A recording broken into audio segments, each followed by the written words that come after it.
Father in heaven, it's no secret at all. When you think of your children, how far they are from home. Two tender tears fall from your eyes, and your cries shake the world. Cannot bear to see you this way. Shalom Aleichem, tudo bem? Estamos por aqui com mais uma edição do programa Me'av Leben, programa de pai para filho. Como eu sempre digo, esse não é um programa proselitista, é um programa feito e criado com todo carinho e objetivo de falar sobre a Parashá HaShavua, a Parashá da semana, e um programa feito com todo carinho, dedicado aos meus filhos, à nossa família, e principalmente aos meus filhos, a Gabriela Dodani, primogênita, Gabriel Kalev, mesmo estando longe, é feito para vocês, e para Ariela Recede, a minha caçula que se encontra comigo aqui, e para todos os outros filhos, netos e, enfim, descendentes que virão. Um programa que foi feito para que a gente discutisse a Parashá HaShavua, a Parashá da semana, sentasse numa mesa redonda e aí discutíssemos, falássemos sobre a Parashá, ok? Bem, a Parashá que nós estamos estudando é a Parashá de Miketz, que fica em Bereshit, e hoje nós estaremos lendo então a quinta leitura, a quinta aliá.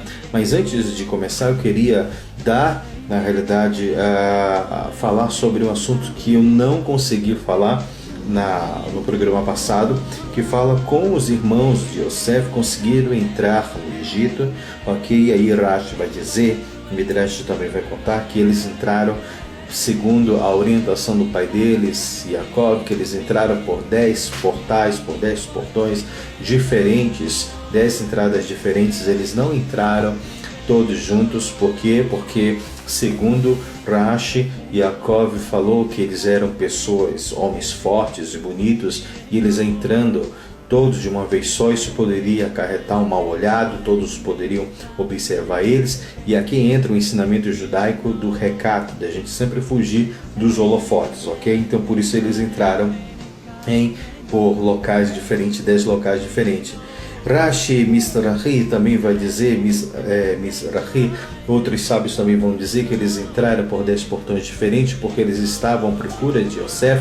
Eles pensaram que Yosef poderia estar vivo, eles poderiam encontrá-lo, então eles se dividiram para procurar, e caso achassem o seu irmão, eles iriam fazer tudo que fosse possível, pagar qualquer preço que fosse possível, para que eles pudessem trazer Yosef novamente ao seu pai, ok? E aí é por isso que fala, só que aí conta também que Yosef, depois que eles se apresentaram até Yosef acaba acusando eles de serem espiões, e aí eles dizem que não são espiões, que por favor, que ele não diga isso, até porque para você ser um espião ele é uma pessoa de altas qualidades, ele não trabalha em conjunto, ele trabalha sozinho. Então, como poderia 10 pessoas, não é nada natural 10 pessoas serem completamente atribuídas dessas aptidões de serem espiões? Como é que poderia ter 10 pessoas, 10 espiões, e ao mesmo tempo serem irmãos? Então eles acabam falando que não, eles eram irmãos, filhos do mesmo pai, e eles não eram espiões. Só que Yosef vem justamente colocando eles na parede, dizendo que por isso mesmo eles eram considerados espiões, porque sendo irmãos, sendo da mesma família, porque eles não entraram então juntos na cidade. Então fala, por isso mesmo, vocês sendo irmãos, porque eles não entraram todos juntos, porque vocês tiveram que entrar separados. Por isso eu falo que vocês vieram para espionar a terra. Então Yosef acaba trazendo isso, e eles por fim acabam convencendo Yosef por esses argumentos, tá? Que um espião deveria ter qualidades necessárias, e seria muito improvável que todos eles tivessem essas qualidades, e por último que todos fossem irmãos também, ok?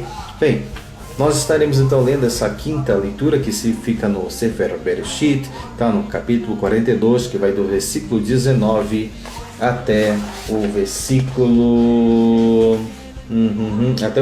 14, ok? Esta quinta leitura, esta quinta aliá. Bem, vamos fazer a brachá do estudo da leitura da Torá. Baruch atah Adonai Eloheinu melech haolam asher bachar banu mikol ha'amim venat lanu et torato. Baruch atah Adonai notech haTorá. Amém, vem amém. E começa falando, e veremos se vocês realmente estão sendo sinceros. Um de vocês será mantido como refém no mesmo lugar onde vocês ficaram detidos. O restante pode ir e levar os suprimentos que vocês compraram para aliviar a fome de suas famílias. Tragam seu irmão mais novo, aqui Benjamim, ele está pedindo, ok? Seu irmão mais novo aqui, e a alegação de vocês será provada se vocês estão falando a verdade ou não. Então vocês não morrerão, e eles concordaram com isso e se foram. E aí começa o capítulo 42, versículo 21, os irmãos se arrependem, e aí começa falando que eles disseram um ao outro: nós merecemos ser punidos pelo que fizemos ao nosso irmão. Olha, preste bem atenção. Nós o vimos sofrendo quando ele nos implorou, mas nós não ouvimos. Por isso, essa desgraça veio sobre nós agora. Reuven respondeu dizendo: eu não avisei a vocês, dizendo, não pequem contra o menino, mas vocês não escutaram. Vocês não escutaram, e por isso seu sangue e a angústia de nosso pai está agora clamando justiça. E eles não sabiam que Yosef entendia a língua deles, uma vez que ele lhes tinha falado através de intérpretes. Yosef os deixou e chorou, pois compreendeu que eles haviam se arrependido de tê-lo vendido. Quando ele retornou, falou-lhes outra vez, mas de modo severo. Ele tirou Shimon, que o havia tirado no poço, dentre eles, e colocou a ferros diante de seus olhos. Bem, vou parar por aqui que eu vou comentar alguns tópicos. E aí fala o seguinte: porque os irmãos declararam que eles eram culpados. E aí vem um dos nossos sábios, os nossos sábios vão dizer, Rashi vai falar, o Ralbag vai dizer também, que os irmãos de Yosef, a partir desse momento, começaram a fazer techuvá.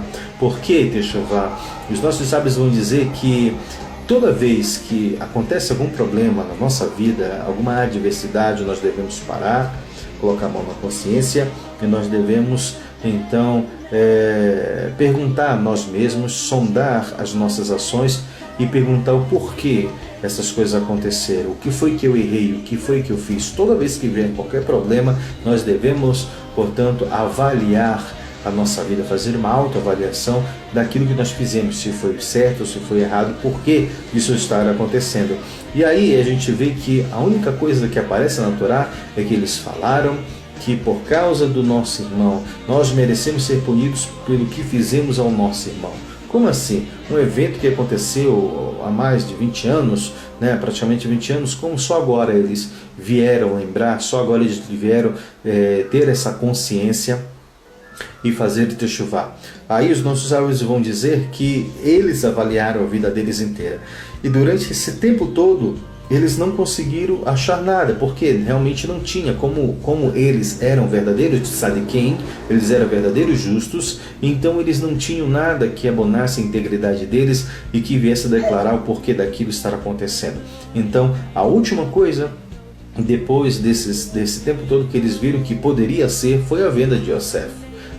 Mas aí os nossos sábios vão dizer que eles acreditaram que fizeram a coisa certa. Por quê? Porque a própria halachá fala sobre o seguinte: o princípio halakhico diz de que uma pessoa que tentar matar você, você deve matá-la primeiro em autodefesa. Isso está registrado em Sanhedrin 72b, ok? Porém eles levantaram e acabaram vendo que realmente eles foram cruéis com o Yosef, não atentando aos gritos de socorro dele, e compreenderam que realmente o menino era um verdadeiro tzadik, era um verdadeiro justo e inocente. E aí aparece Reuven, então, que respondeu, e também seu sangue está agora clamando justiça. Ou seja, Yosef era uma criança realmente inocente, era realmente um jovem inocente. Por isso nós estamos sofrendo tudo isso. Então, quer dizer, Reuven teve que novamente, como primogênito, se levantar e mostrar para eles. Mas por que Reuven se levantou e fez isso? Porque na realidade esse problema que eles estavam vivendo nesse determinado momento não era o motivo real que eles deveriam ter para techuvá. Eu estou passando por esse problema, agora eu vou fazer techuvá. Não. O verdadeiro problema estava lá atrás. Então Reuven teve que alertar eles para que eles voltassem e fizessem a techuvá pelo aquele problema que foi o fato de terem vendido Yosef, não por esse agora. Esse que estava acontecendo agora era apenas mais uma consequência. E aí, os nossos sábios vão nos explicar, Radak vem dizer também, a reação dos irmãos de Yosef nos ensina que quando coisas ruins acontecem a uma pessoa, ela deve refletir sobre suas ações para averiguar o que de mal ela fez. E então se arrepender, confessando a Hashem e pedindo perdão a Ele. Então é isso que nós devemos fazer. A lição principal dessa quinta aliá é esta: se você fez alguma coisa errada, você deve colocar a mão na sua consciência e refletir o porquê aquilo está acontecendo, o que foi que você fez de errado. Talvez não seja agora a consequência agora, mas algo que você fez lá no passado, ok? A techuvá deles foi imediatamente efetiva, porque Yosef tinha prometido prender um dos irmãos, mas depois que os irmãos fizeram techuvá, Shimon foi libertado, e da mesma forma o comportamento severo de Yosef em relação a eles mudou, pois lhes foi dado comida e o seu dinheiro devolvido. E finalmente, como resultado da techuvá, Yaakov e toda a sua família foram salvos. E a gente vê como o resultado da techuvá, né? Cada vez que nós fazemos techuvá, tem um resultado muito positivo na nossa vida. Abravanel veio falando sobre o seguinte: quando Yosef revelasse sua identidade aos irmãos, ele desejaria mostrar que não havia sido desnecessariamente cruel para com eles, ok? Ele lhes deu provisões, ele também lhes devolveu seu dinheiro para assegurar que eles não demorariam a voltar ao Egito devido à falta de fundos. Então, aqui mostra que Yosef não era uma pessoa cruel como muitas pessoas acham.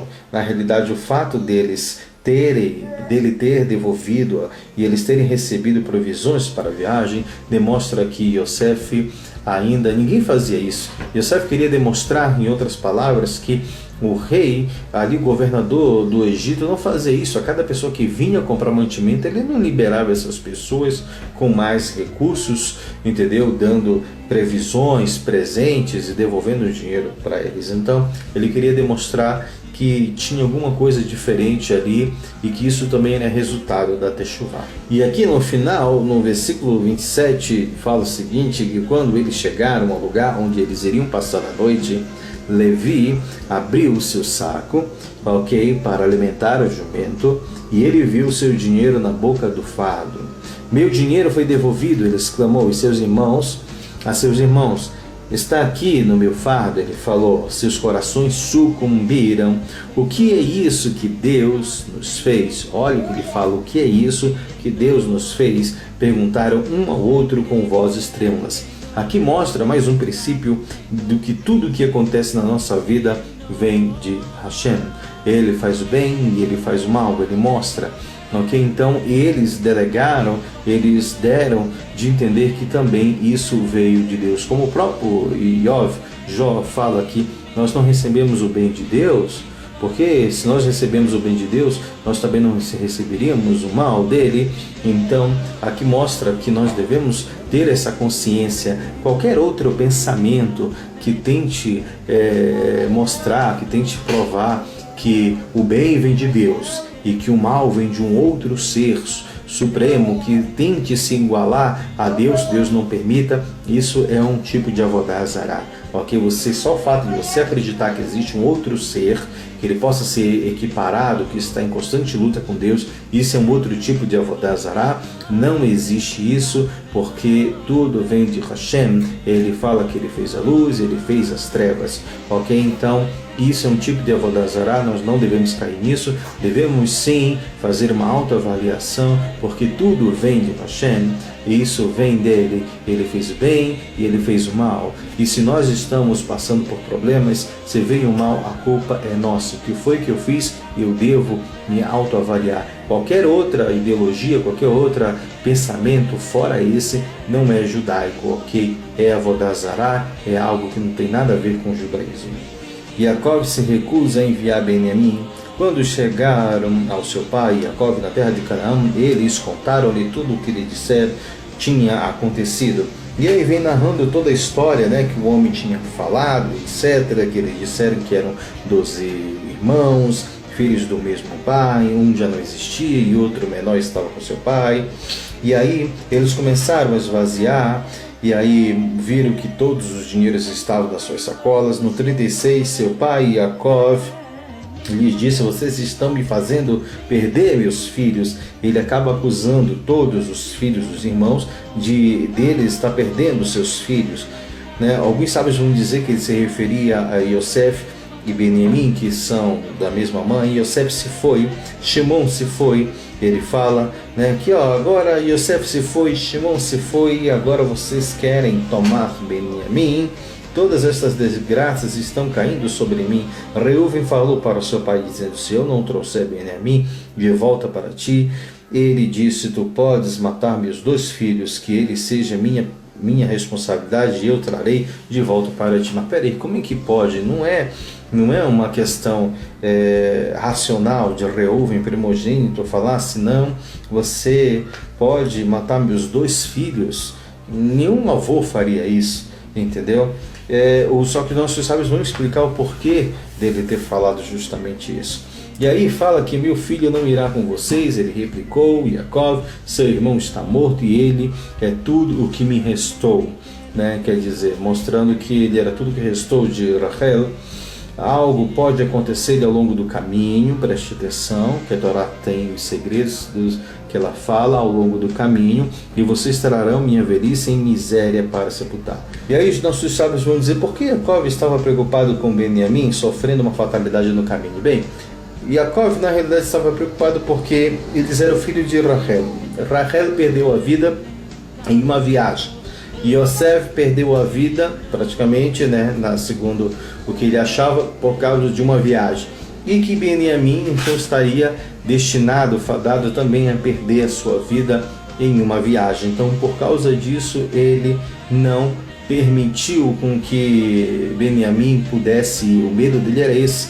E aqui diz o Midrash, e Be'er Basset também fala, um acidente não pode ocorrer em casa, né? Não poderia ocorrer. Rabi Eliezer ben Yaakov disse: daqui nós aprendemos que Satã Satã só faz acusações em situações de perigo. Aqui entra uma figura, né, de Satã, e o Be'er Batzadeh também fala, o Midrash estava intrigado porque o versículo enfatiza que uma fatalidade ali ocorre no caminho. Isso levou o Midrash também a concluir que a causa da preocupação de Yaakov deveria ter sido a viagem perigosa, e assim, daqui nós aprendemos que Satã só faz acusações em situações de perigo. Aqui, novamente, eu falo que Satã, ele é um instrumento da justiça de Deus, a gente já sabe disso, ok? Ele é um anjo como qualquer outro, um ser como qualquer outro criado por Deus para ministrar e efetuar a justiça de Hashem, assim como ele criou bem, ele criou mal também. Ele não é um segundo Deus, Deus o livre não permita, ok? Isso é um tipo de Avodah Zará, se você acreditar dessa forma, que existe um outro ser que em igualdade briga com Deus dos reinos superiores. Deus não permita, isso não existe, isso é um pensamento contrário à Torá, ao contrário ao judaísmo. Então nós vemos aqui que Yaakov, ele não permitia que Benjamim fosse, porque ele achou que ele estava destinado a isso. E também outros sábios vão dizer que ele acreditou, como Yosef foi perdido quando estava na companhia dos irmãos, quando deveria estar na companhia dos irmãos. Shimon também foi perdido quando estava na companhia dos irmãos.